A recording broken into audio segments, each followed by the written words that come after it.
তো প্রিয় দর্শক, আমরা আবারও সেই বৃষ্টি এক সপ্তাহ ধরে পড়তেছে। আমরা হাঁটতে থাকলাম, আমার সাথে জহিরুল, ইসাক, তারপরে আমার ভাতিজা আছে। দেখুন জহিরুল ভাই কিছু বলেন যদি বলতে চান। বৃষ্টি পড়তেছে কয়েকদিন যাবত বাড়িতে পারতেছি না বৃষ্টির কারণে। এখন বৃষ্টিতে হাঁটতেছি না, হাঁটতে খুবই ভালো লাগতেছে। ঘরে বসে থাকতে ভালো লাগতেছে না। শরীর সবজি কিনা লাগবে, আমরা লাউ কিনতে লাউ যাইতেছি, কিনবো, লাউ খেতে প্লাস ডিম ডিম আনতে যাবো।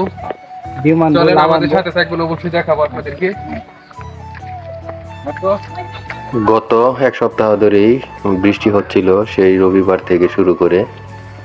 আপনারা পুরা দেশেই মনে হচ্ছে এবং উত্তরাঞ্চলে অনেক বন্যার প্রকোপ হয়েছে, বন্যাও হচ্ছে অতিরিক্ত বৃষ্টিপাত হলে। আমাদের এলাকায়ও বন্যা না হলেও প্রচুর বৃষ্টি, প্রতিদিন বৃষ্টি হওয়ায় আসলে প্রকৃতি একদম অন্যরকম সৌন্দর্য আকার ধারণ করেছে, আপনারা দেখতেই পাচ্ছেন।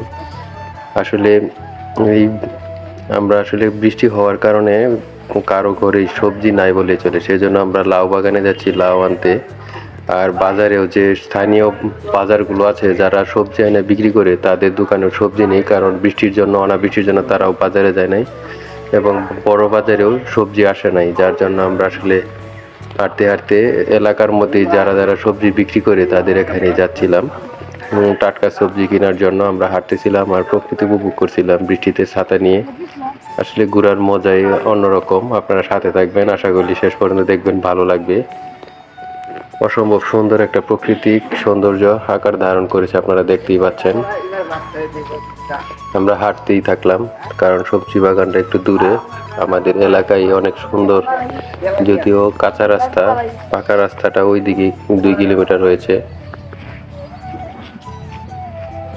এই জায়গাটা আরো একবার আমি ভিডিও করেছিলাম, আপনারা হয়তো দেখেছেন ওই সময়। এই লাউ বাগানে আমরা চলে এসেছি। লাউ বাগানে আসার পরে অসংখ্য লাউ ছিল, দেখে গিয়েছিলাম, কিন্তু আসলে পাইকারের কাছে সব বিক্রি করে দিয়েছে আজকে সকালেই। আরো একজন লাউ নিয়ে গেছে, আপনারা দেখতে পাচ্ছেন লাউ, এগুলো ছোট ছোট লাউ। আমরা ওই সাইড দিয়ে দেখতেছিলাম, অসম্ভব সুন্দর। দর্শক, আমরা এই মুহূর্তে একটা লাউয়ের বাগানের কাছে আছি।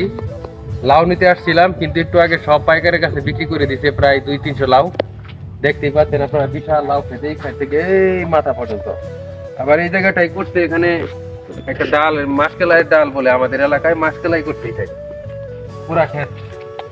দেখতেই পাচ্ছেন আপনারা, পিছনে সামনে সব জায়গায় মাসকেলাইয়ের ক্ষেত। এক সপ্তাহ ধরে বৃষ্টি পড়তেছে, এক সপ্তাহ। এই এক সপ্তাহ বৃষ্টিতে আমরা সবাই ঘরবন্দি হয়ে গেছিলাম। মাঠের উপরে পোলাপানে খেলতো, আমিও মাঝে মাঝে সপ্তাহে এসে খেলতাম। এখন এই মাঠের উপরেও মাসকেলাইয়ের ডাল বুইনা দিচ্ছে। এখন কোনো জায়গা পতিত নাই, সব জায়গায় করতেছে। আমার সাথে আসুন। এখন এই দিকে আবার বিলের ধারে আমরা সবসময় খেলাধুলা করতাম।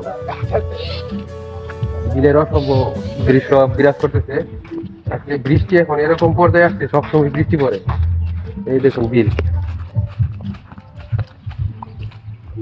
বিলেও অসংখ্য সুন্দর সুন্দর ফুল আছে। দেখছেন অবস্থা বিলের।